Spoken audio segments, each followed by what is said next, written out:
so distracted. Look at her. Look at her.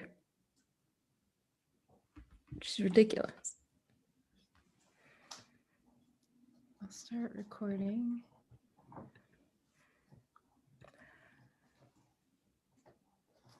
All right, we're live. Hooray. Yes. Princess, you have an amazing way of introducing us. I think you should start.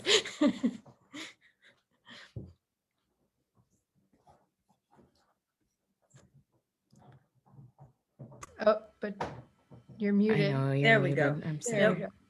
Starting again. Good evening, everybody. Welcome to the Feminist Erotica podcast. We are so excited to have you here. I am Princess. Somewhere in the sphere next to me is Jared Brown. Karen Hawkins is also here. And this is a very special happy hour, special number one, because you just get us three today.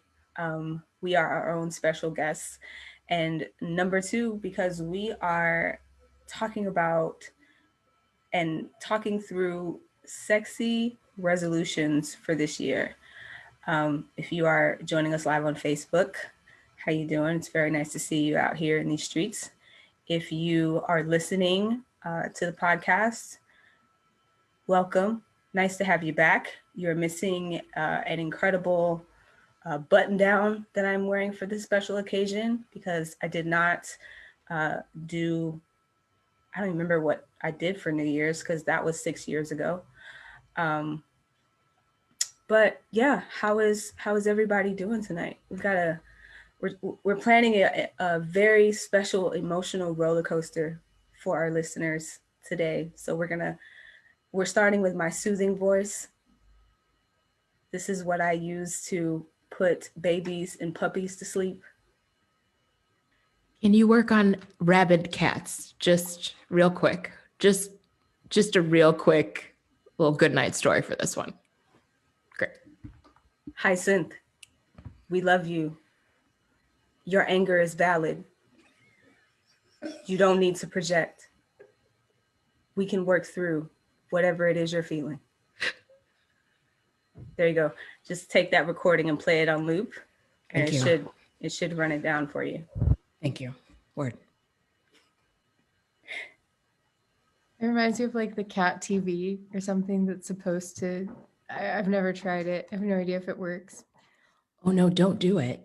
No. It just means your cats bat at your TV or your computer screen because it's all like birds and squirrels and doves and shit. And the cat's just like, oh, okay. So you have tried it then, it sounds like. It is not soothing. It is the opposite of soothing. Oh, that's cute. Yeah. So we trained Franklin, the kitten, who's now just really a cat, to be a pirate cat, and like go on our shoulders. And it's great and adorable. And he loves to like lounge so that one set of paws are on one side of my shoulders and one set of paws are on the other side of the shoulders. The problem is though, that anytime I'm bent down now, he's like, oh, it's time. And it's always like when I'm trying to take Winnie out and put my coat on, and then I just have this cat on me. And so I think it gets comical. Like I'll try to like bend down and be like, you need to like drop to the floor or go to the couch. And he just sees my body as this really fun seesaw thing that he has to stay on. It's like a parrot. I love it. Yeah. He's a parrot cat. Parrot cat, pirate cat. I don't know. Someday somebody will get a video of it, but I don't know. I guess it's like, yes, you think these things are great, and then they start to backfire in whatever way. That is actually a perfect segue into our resolutions discussion. We are in the year of our Lord, Beyonce Knowles, 2021, and we are just trying to make it through. Let's be real honest here, folks. We're 11 months into a pandemic. Last month, there was a siege on the Capitol. I'm vegan. I mean, the apocalypse is coming. So resolutions look a lot different for us this year. I think for everybody.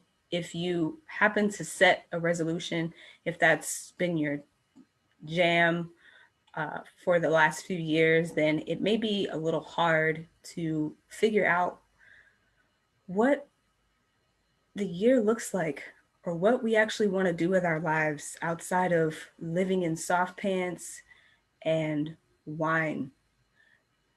And when Jara suggested sexy resolutions, which I think is a great idea, for me, it really opened up.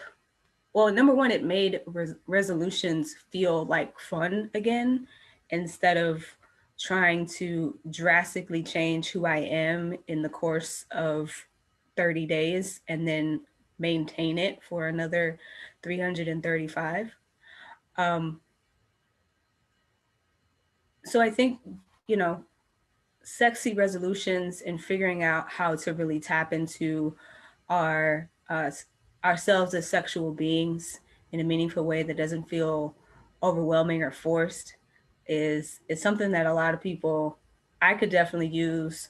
I'm going to be using, and I think a lot of other people could tap into that too. So since uh, we all drew straws, and I got the short straw again. So I'm going to start us off here with what sexy resolutions I'm setting for myself. Um, Keep in mind, these are sexy resolutions that I feel comfortable saying to our listenership out there, all 65 of you. God bless you. You keep me alive.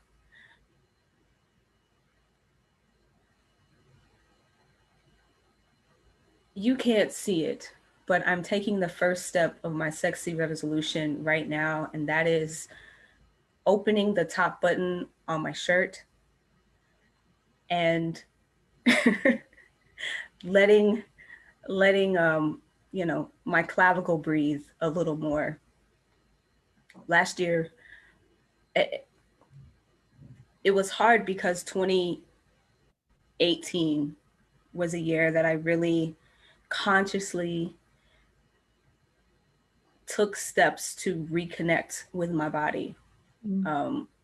Taking pictures, looking at myself in the mirror, being comfortable with what my body looked like as a 30 something, which looks different than when I was not a 30 something. And not feeling the weight of having to look a certain way. I had to dissipate all of that. And it was hard. I mean, it was really hard to do that work week after week.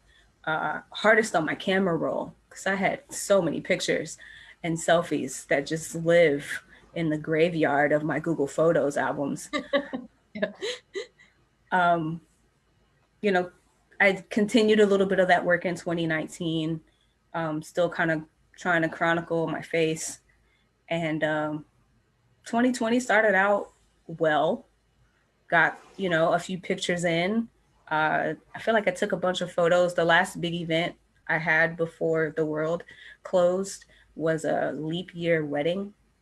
So, I was fresh at the wedding. I had a blazer on.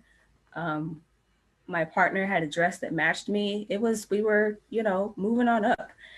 And then COVID and pandemic and work from home and pick up grocery store deliveries and all of that, and Zoom meetings, including, these podcasts where you don't have to show the rest of the world the bottom half of your body anymore. So there's just no reason to put on jeans or pants. There's just not, why do you need that? So I got really, all this to say that I got really far away from myself and my body and what it looked like, and just being in here intentionally with myself. So probably my biggest sexy resolution of this year is really getting back in touch with my body. Now, what that looks like for me is today's the 15th. I am 15 days into a vegan diet for the first time in like 7 years. I was vegetarian for 8 years. Decided to take up a vegan diet this year to, for the 30 days, but I think I'm going to see how long I can do it. I don't miss anything specifically right now. I am seeing the physical difference in my body. I'm also in the middle of a 30-day squat challenge, which is I'm at the irrational anger point with a friend where I'm just like, why would you let me do this to myself? I live in a house with stairs, so every day is squat day. So those, physical dietary changes, I hope will get me back to a point where, not necessarily that I'm like changing my body and looking all different and cut and everything, but I have said multiple times and will continue to say, if I don't finish this squat challenge with abs or thighs or a butt that can crack walnuts, like I'm just gonna fight someone. What was it all for? Why did I do it? Why didn't I do it if I don't have like 3.5 abs? But I don't want a journey to a different body to be the only thing that matters when I'm trying to reconnect with myself and my own sexual energy. I feel like that is very well put. Thank you. And that we kind of started this conversation earlier about being more present in your body and living in your body and appreciating it isn't about trying to get to a certain body standard or the BS we're all told about how we should look. It's about just that, like just what you just said, like reconnecting with your body means you get to reconnect with all the things your body does. And that's amazing. Right. Sometimes that looks like listening. Sometimes that looks like challenging.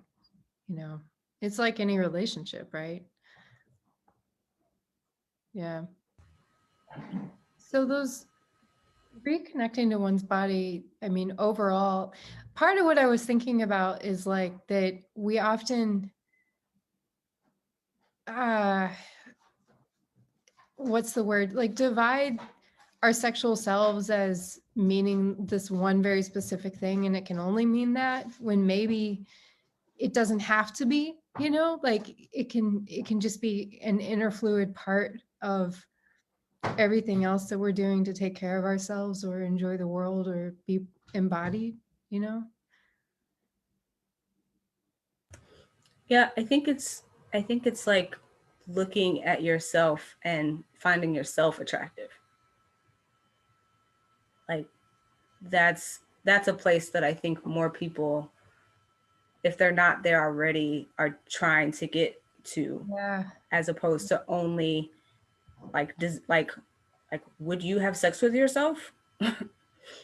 Is a valid question. I feel like people ask sometimes. And if the only people that you see yourself sexually engaged with are like these cut up, abbed up, big booty Instagram people, and that's not what your body looks like, then a conversation or a reckoning probably needs to happen within yourself to be okay with who you are and what you look like in this time. That was something I really struggled with when I started dating people that were not cis men too, because I felt like I was allowed to be different than cis men. And then when I started dating people that I identified as women, I started out just dating people that I identified as women, it was like, oh, you have the same struggles that I do. Then how do you see me? And like, how can I be sexy to you if you think you need to lose weight, but you're 30 pounds lighter than me or something? you know. I don't know, that was part of my whole queer journey that like I think has been a struggle. It's like, and I know other people have too, but It's also really hard to convince someone that you find them attractive when yeah, the things that you don't find attractive on your body, they also have. right. Because then it just feels like you're lying. Yeah. Oh, we froze. Our princess froze. There you go, you're back. You know, and maybe that is just part of the like the self-honesty that needs to happen. It's like if I like that on this other person, why do I not like it on me? There's some self-hatred there that comes from toxic values and stuff. Oh, go ahead, Princess. I was just going to say it's also, I think people also, especially people who were raised as female, don't realize how unsexy it is to talk shit about your body. Oh my God, my thighs are so fat. Oh my God, this. Oh my God. Like, that's not hot. Ain't nobody trying to hear that. That's not sexy. Like, you are not creating an environment of like eroticism and connection with that. Knock it off. And I think it's really hard to stop doing that. Right. Dog. I was having this conversation with a friend yesterday about erotic self-discovery and what that can mean or look like. And Princess, you're talking about, would you want to have sex with yourself? And I feel like there's two ways of thinking about that, right? Like one is that you literally have another body and so there's two bodies involved. And would you fuck this person that looked exactly like you and had your mannerisms, etc.? But then the other one is like, do you enjoy masturbation as a way of connecting to yourself, or is it just a way of getting off, you know? And do you basically ignore your body other than this function? Like, is it basically like peeing, you know, or something? And erotic self-discovery is this idea of enjoying the erotic capabilities of your body as a new way of enjoying yourself or loving yourself, you know, which is one of the things that I've decided that I'm very interested in this and that 2021 is not the year that I'm going to commit to it, because I think like a lot of people, like I've got so little energy in general that taking on something that is going to be exceptionally challenging is maybe not what I'm up for. I don't, you know, I want to pause there and say, like, I think it's funny. I forgot that I came up with this idea. And as I was like putting together some of the promo for this event and stuff, I started realizing that I'm actually a lot more comfortable with the idea of sexy intentions, which has become this replacement idea for New Year's resolutions. Because New Year's resolutions means can often mean you set goals and then you do that for 2 weeks and then you feel guilty when you stop. Whereas intentions is a little more open-ended to be like, I intend to do this thing, but I'm not going to shame myself or feel guilty if something happens or if it changes. So I guess it's what you feel like you need to do for yourself. Do you need to set some challenging goals, or do you need a little more kindness, you know? Thoughts? Well, so this is a friend of a friend. So a friend of my friend, Katie, who I co-host the Of Course I'm Not Okay podcast with, she sets a word for the year, a word of intention for the year, and then kind of uses it as a touchstone, when things get challenging or whatever happens in the year, she comes back to my intention for the year was this. And 2020, she chose bliss as her word. Oh, yeah. And Katie said, to her credit, she did stick to it. That 2020 dumpster fire, but that she did commit herself to finding or creating moments of bliss and of joy and gratitude and all the things that go with bliss. But to go into 2020 thinking bliss, Right. it hurts. Yeah. That's awesome though. Do you know what 2021 her word is? No. We gotta find out. I mean, no one without security clearance saw 2020 coming the way that it did. So I feel like it was more of a exercise once it did happen. Like, oh no, I gave myself this commitment and this discipline. I'm gonna find my bliss wherever it's at. Yeah. So I've been thinking a lot about what my 2021 sexy intentions are in the middle of a pandemic with low energy. And I'm in a slightly different place than Karen and Princess. Karen and Princess both are in committed partnerships with someone that like lives in the same place as them and roughly like you can explain that later if you want, Karen. But I, on the other hand, started the pandemic with a completely new relationship. I had just gotten out of a very toxic relationship, went on this amazing first date at the very beginning of the shut-in, had somebody move in with me, and then it ended up just being a horrible situation that I got out of in October. And so I'm like, hell no, I'm not dating for a while. And I don't want to date anyway, but the pandemic just gives me a reason not to, even more of a reason not to. And like, I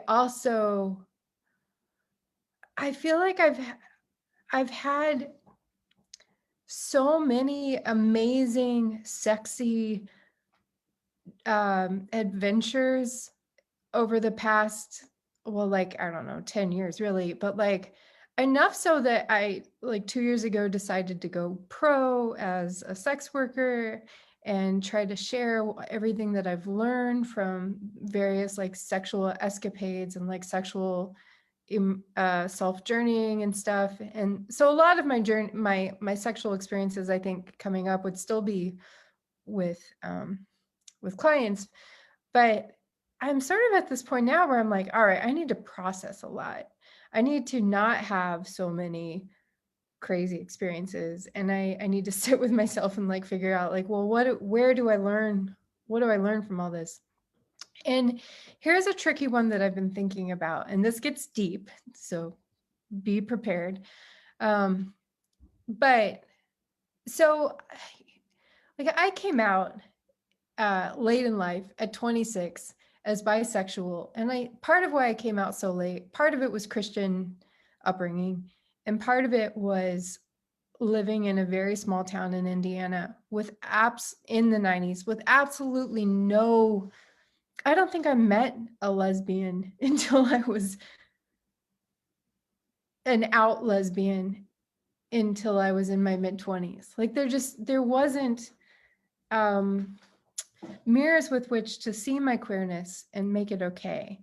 And so I became very comfortable with my attraction for boys at the time and the men, and knew how to process it, learned how to date men, started to learn my sexual self with men, and never learned how to be comfortable with my feelings for women or non-binary folks. And the way that I think about it now is like, I've never gotten to the pizza stage with my queerness where it's like, it feels instead like anytime I'm exploring a romantic interest or a sexual interest in someone that's not a cis man, it's more like, where you're eating like cream and berries, and it's very,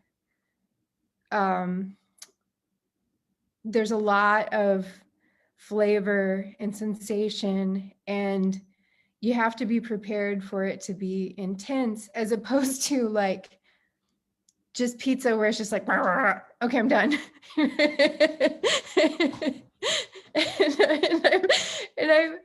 I've never gotten to the point where I'm comfortable with it. And I feel like I've denied so much of my own queerness for so long because of it. And that I end up in a lot of times in relationships that aren't as healthy for me because they're more comfortable. And, so my real intention this year is to sit with how I can start to heal my queerness, like how I can get more comfortable with it, so that when I have these attractions to people that are outside of my comfort zone, I'm not just incapacitated or paralyzed. And this is a fun one. I think the way that I've started this journey is just by trying to watch more queer porn. And I discovered dykeddown.com, which I am exceptionally excited about at the moment. So I'm just going to pass on that love. Can you spell that, Jara, for us? How do you? EYKED down.com. Okay. Yeah, it is what it sounds like. Who So- produces it? Like, I mean, from what I can tell, I think there's like a main queer hottie behind it. They're probably way too young for me. I'm just going to ignore that fact. But yeah. So I think even just like, I don't know, even the porn I watch tends to be like in my comfort zones and not necessarily things that I like am actually attracted to in real life, you know? So yeah. So that's where I'm at. Queer healing as a part of my sexual journey, in hopes that maybe I can get into healthier relationships if I start to figure out where these stumbling blocks are. Karen just sighed. I mean, the word healing, I feel like should be the theme of the rest of this decade, if not the rest of this century. Like healing from everything. I mean, from 2020, from all the things we got programmed in our childhoods, like all of it. I just love that so much. And you're right. There are a ton of resources, or a ton of like, we get a ton of input in our lives about shitty and not shitty ways to be in relationships with men. But the amount of data we get about how to be relationships with folks who are not men is almost all shitty, or it's the L word, which in parts could also be shitty. Or it's showing, just mirroring back that awkwardness of not knowing to you, instead of mirroring something that's healthy. I like the idea that you want more queer pizza. Yeah, I do. I want my queerness to get to the pizza phase. We got to come up with what that looks like. I mean, I feel like feminist erotica queer pizza is a thing now. It just is. Yeah. It's great. I love that. I also love the berries and cream. My brain went off to this place of like, you're right. There's so many different kinds of berries. You don't know what the berries are going to taste like. Sometimes they're mushy berries. Sometimes they're super sweet. Sometimes they're tart. Like, yeah, no, I took that and ran. My brain took that and ran with it. It worked. Nice. I also started thinking about that Harry Styles song, Watermelon Sugar. I know watermelon's not a berry, but my brain went there. Okay. I just look up what that song's about. You'll understand why my brain went there. Got okay, it. great. So that's mine. Karen? Well, okay, so we talked about this a little bit ahead of time and decided that we were going to try to take people on this emotional journey. Yeah. And now I just feel frivolous, Jara. That's fine. Great. Like you had this really deep, super meaningful, really insightful. And I'm like, I want to read more smut. Like, really, Karen? Great. Oh, I'm sorry. We definitely should have ended with you. Okay, Princess, you're editing in this episode, right? I'm gonna need you to flip this up. Although, I mean, it's not frivolous, right? That the reason that we're doing this podcast is because we don't think it's frivolous. So This is true. It just doesn't feel as right. It just doesn't feel Hey. as. Hey, if could you stop diminishing your own feelings and comparing yourself and your sexy resolutions to everyone? Because your sexy resolutions are valid, Karen. And just because you're here, literally, you brought all of us together so that you could read more erotica. So looking at your notes, I would say that you've already started and made progress on your top sexy resolution, and that needs to be applauded. And they fit in so well with mine, right? Like we've just been talking about how, like, I don't know, I'm not alone in this. We none of us have had these, what do you call, images of healthy relationships, and so part of the quest of this podcast is to find them, right? That is very true.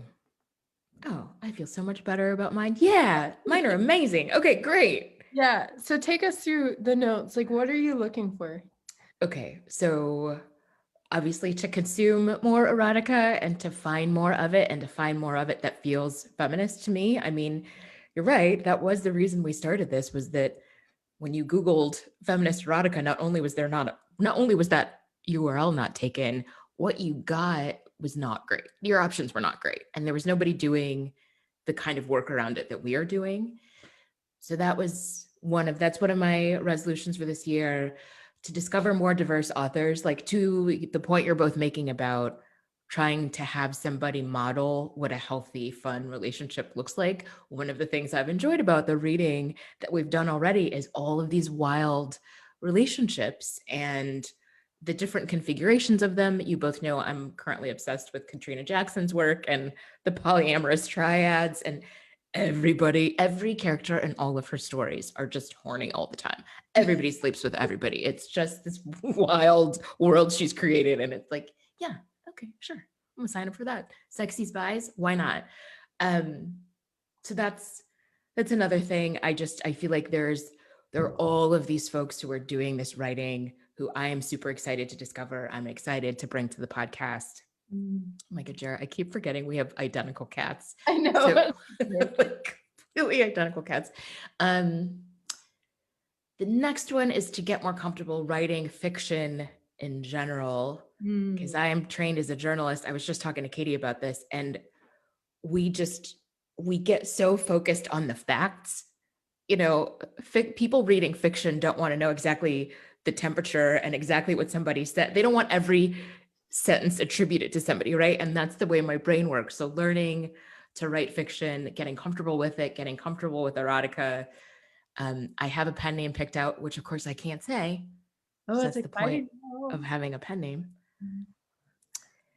And the last one I guess I'll say is using this podcast and Rebellious Magazine and just my life to do what we're all talking about, like creating spaces where folks our age and older and slightly younger can feel more comfortable talking about their sexuality and exploring it and feeling empowered around it. And I just feel like we got told so much terrible shit about our sexuality that unpacking that and undoing it gets so much harder as you get older. Of course, we have this notion like, oh, well, you're a certain age, you should know how to do all these things and you should be into all these things and you should be comfortable with all this shit. And it's like, how? So yeah, I feel like I have a lot of conversations with people my age who like literally blush when I say feminist erotica to them. Like just the name of this podcast for some people is like, what? So yeah. There you go. So this is the year of how would you summarize all? I guess this is the year of feminist erotica and queer pizza. And it might need to be vegan queer pizza. There it is. There's the full circle. Yeah. Actually, you could argue that vegan pizza is queer because yeah. Oh my gosh. Instead of queer as a $3 bill, queer as vegan pizza. I don't know. Let's workshop it. We can work on it. We'll take it to the whiteboard. It'd be fine. Yeah. We're also going to need to see updates on the squat challenge. I am up to, so today was my rest day. Tomorrow I have to do 130 squats. Ooh. I've reached the point where I think I'm pretty solid in my form. Nice. It's not uncomfortable to get to 100. I just need to like set a timer so that I don't sit down and like go and do some shit and then be like, oh, I still have 80 to go. I'm already looking ahead of like, okay, so when this is done, I'll probably continue doing the squats, but I need let's keep it going. Let's see what's next. So I think what's next is a push-up challenge because I'm really bad at push-ups. And I saw a challenge that was pretty low risk. So yeah, I'll keep you guys updated. I have to take before and after shots. Yay. So I can see what I look like again. I forgot to say one of the things that I did do as part of that self-care, sexual self-care model is I went and bought clothes. No one, I mean, I'm sure there are a lot of people who are buying a lot of clothes to go to the club living room. That wasn't necessarily me, but I went to Wild Fang and I got a suit. Well, I got pants and a vest, and then I got another pair of pants. That's such a sexy brand. Wait, is there like in when you say went to, you mean the website, right? Yeah. Okay. Yeah. No, they've got some great outfits. Wild Fang, if you want to sponsor me, if you need a model, I will do all those things. They have a really comprehensive size guide to help you pick your sizes to make sure that what you're buying fits your body and your body type. They have models who, you know, they have a smaller model and they have someone that's plus size to show you what it looks like on two different kinds of bodies. It's high level shit. If you are into comfortable clothing, if you are a little dapper, if you're a little, you know, comfy, all that stuff, they have it. Check it out. Wildfang, WILDFANG.com is a great place, especially for someone like me who was queer and masculine presenting and has had full on like panic attacks trying to buy suits off a rack in a store. Wild Fang makes that buying experience really seamless and not scary. That's awesome. I want to do a couple things before we end up this episode. I want to invite you, listenership, if you have some sexy resolutions that you are jumping into in 2021, maybe you're trying to also get right for the summer, build up summer in the winter, to feel a little bit more sexy in your body. If you are trying to make some queer pizza and be comfortable in different kinds of relationships that are new to you. If you are just looking to read a bunch of smut, you want to write some fiction, you want to find more diverse authors, you found us as part of your sexy resolution thing, let us know. Email us at feministerotica@rebellious.com. We would love to hear from you. Follow us on all the socials. We are on Facebook and Twitter and Instagram. Next, in 2 weeks, we have a very special January Lit Lap book club jumping off. We are going to be joined by Sinclair Sexsmith for a panel discussion with a couple of the contributors from the Best Lesbian Erotica Volume 5 book that dropped in December. If you are a fan of Sinclair Sexsmith, they are the editor of the latest installment of Best Lesbian Erotica's anthology.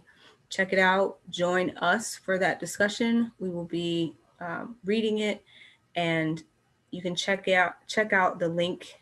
We have a link to Eventbrite, so you can join us to have the discussion, and then we'll be going live on Facebook a little bit after that discussion to talk to Sinclair and the writers. And the book clubs are always mad fun. We always have a lot of fun talking to authors and talking about their work. And if you have questions or comments, you're more than welcome to join us in the comment section there, and we will try to get those answered for you. Again, that is our January Lit Lap book club selection, Best Women's Erotica Volume 5 with Sinclair Sexsmith. Join us, check it out. What was the other thing I was going to say? There was something What about else. our watch party thing? Are we gonna? Because I mean, I think queer pizza goes along with that very well. Oh, the watch party. Oh, the Evil Valentine's Day. Evil That's what Valentine's it Day. was. Yes. So listen up, queers. You don't like Valentine's Day. There's not a good lesbian Valentine's movie. There's not a good rom-com that doesn't end in the girl going back to her straight whatever, or being kicked out of her family, or something horrible. If you're like Jara, newly single and hating Valentine's Day, come join us. We are going to each make each other watch a shitty Valentine's Day movie, and then we're going to come together and we're going to commiserate together. And we might like live tweet about it, right? I think that's part of the fun or something. I'm gonna live tweet about it. There you go. I do, yes, I do think, yeah, there was going to be some element of that to it. I believe we are calling it Rec Please. There you go. You're in Chicago and are familiar with Check Please. It is the same concept, except yes, we'll make each other watch, yeah, our favorite trashy lesbian movie, and then we will discuss said movies. And we're doing this. I think this is a little fun, humorously hypocritical, that we're doing it Friday, February 12th at 6:30. We're starting at 6:30. I don't know. We're not going to get through 3 movies that way, I don't think. But we're doing it because certain partnered people might actually have Valentine's Day plans, because even if you made it, you still, you know, gotta keep it open sometimes. That's fair. And I don't think we can watch all of the movies. I think we'll talk about them. Like, so we're gonna have to watch them ahead of time, and then we'll come ready to talk about them. Maybe we'll watch like clips or something from them. Ooh, that's good. I like that. Oh yeah, good. Yeah, we'll choose some scenes out. But we'll talk about this later. Anyway. So keep an eye on our Facebook and our event pages. We'll make sure to share all of that out when it goes live. For the record, I don't need a commercialized capitalism day to show my love to my partner. Nice. Don't need Valentine's Day to prove that I love. I do that every day. Nice. Thank you. Well played. Well played. That's the gentleman. Yep. Collar popped. Thank you so much for joining us in this discussion. We hope that your 2021 is as safe, as healthy, and as sexy as possible. We are here for you. We love you. Great. Have a good night, y'all. Bye. Signing out. Peace.